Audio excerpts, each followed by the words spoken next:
Welcome to This Explainer. Right now, we're unpacking a massive, open secret about modern wealth. Look, it's not locked away in some billionaire's vault somewhere. It is literally hiding right in plain sight. Today, we're going to explore exactly why the rich just keep compounding their wealth year after year, while millions of incredibly hardworking people just kind of stay financially stuck. Let's get right into it. Okay, imagine this scenario. You've got two 25-year-olds, and they graduate from the exact same university. They get hired by the very same company, sit in the same office, earn the exact same salary, and work the exact same hours. For the first 5 years, their lives look completely identical. But then, something kind of strange happens. Fast forward 10 years. Graduate A is still anxiously checking their bank balance before they even buy groceries. Meanwhile, Graduate B, they own a house, they travel freely, and they literally never stress about money. So what gives? Did one of them just work significantly harder? Nope. Did one get incredibly lucky? Well, not exactly. So how in the world do two people with the exact same starting line end up in totally different financial universes? Well, the answer actually isn't found in their jobs at all. The entire difference came down to one single, seemingly tiny financial decision they made back in their 20s. A decision so small that most of us just completely ignore it, and yet over time it compounds into a financial gap literally worth millions. Section 1. The Big Money Lie. Why the traditional path fails.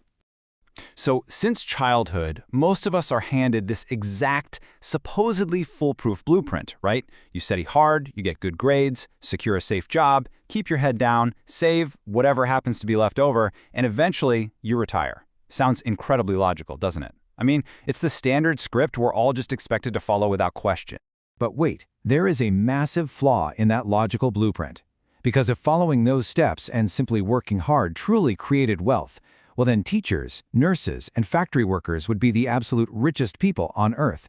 Every single day, millions of essential folks work way longer, far more grueling hours than corporate executives, yet they're still living paycheck to paycheck.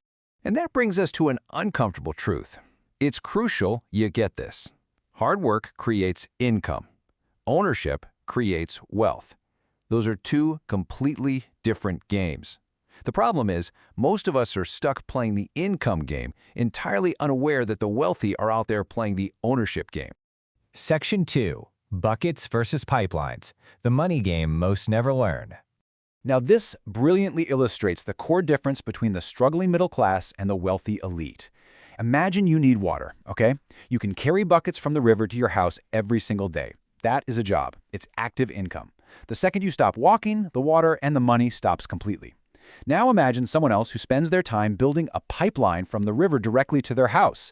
At first, it's exhausting and it takes immense patience. But once it's actually complete, the water flows day and night even while they're sleeping. Assets are pipelines. Jobs are buckets. The wealthy spend years building pipelines while most people spend their entire lives just carrying buckets. So what's an asset? Put simply, an asset is something that puts money directly into your pocket. See, the wealthy don't just hoard cash, they collect assets, because assets generate their own independent momentum. When they buy shares of successful companies, those businesses just keep making profits. When they own a rental property, rent arrives every single month, totally without fail. They are building pipelines. Meanwhile, what does the traditional path teach us to do with our hard-earned bucket money? Well, we go out and buy liabilities. New phones, designer clothes, luxury cars that literally lose 20% of their value the absolute second the tires roll off the dealership lot. Stuff like that is the exact opposite of a pipeline. And because of this trap, the wealthy train themselves to ask one single, defining question before buying anything. Will this put money into my pocket or take money out of it? It is really that simple. That one question acts as a super strict filter for absolutely every single financial decision they make. Section 3. The magic of compounding. The invisible force of wealth. So imagine investing a small amount every month. In year one, the growth is almost invisible. It's honestly kind of boring, which is exactly where most people quit. Because let's face it, we all want instant gratification. But if you hold on to year 5, that money actually begins earning its own money. By year 10 and beyond, it acts like a tiny snowball rolling down a mountain. At first, it barely changes, but eventually it becomes an absolutely unstoppable snowball of wealth. So the absolute crucial point here is that time is the investor's greatest advantage. Starting early matters infinitely more than trying to invest massive amounts of cash much later in life. The longer that snowball rolls, the bigger it gets, and the less effort you personally have to put into pushing it. Section 4. The Fast Profit Trap. The Illusion of Social Media. Look, every single day, our feeds are just flooded with somebody claiming they doubled their money overnight, right? We see crypto overnight successes, meme stock mania, highly leveraged options trading, and endless flaunting of luxury lifestyles. These are modern, get-rich-quick illusions. They're constantly pushed online, promising fast, effortless profits without doing any of the hard work of compounding. But here is the stark reality. What you rarely see are the people who lost absolutely everything. Sure, excitement and flashy cars get views, but absolutely nobody posts screenshots of their blown-up life savings. Patience builds wealth, while everyone else chases shortcuts. The most successful investors became rich not by predicting the future, but by staying invested while the crowd frantically chased the next big trend. Section 5. The Wealth Mindset Shift. Thinking like an investor. Now, what's really interesting is comparing these two mentalities. When the middle class receives income, they ask, what should I buy? But when the wealthy receive income, they ask, what asset can I buy that makes next month's income even bigger? It is a really subtle shift, right? But when you repeat that over decades, it fundamentally changes the entire trajectory of your life.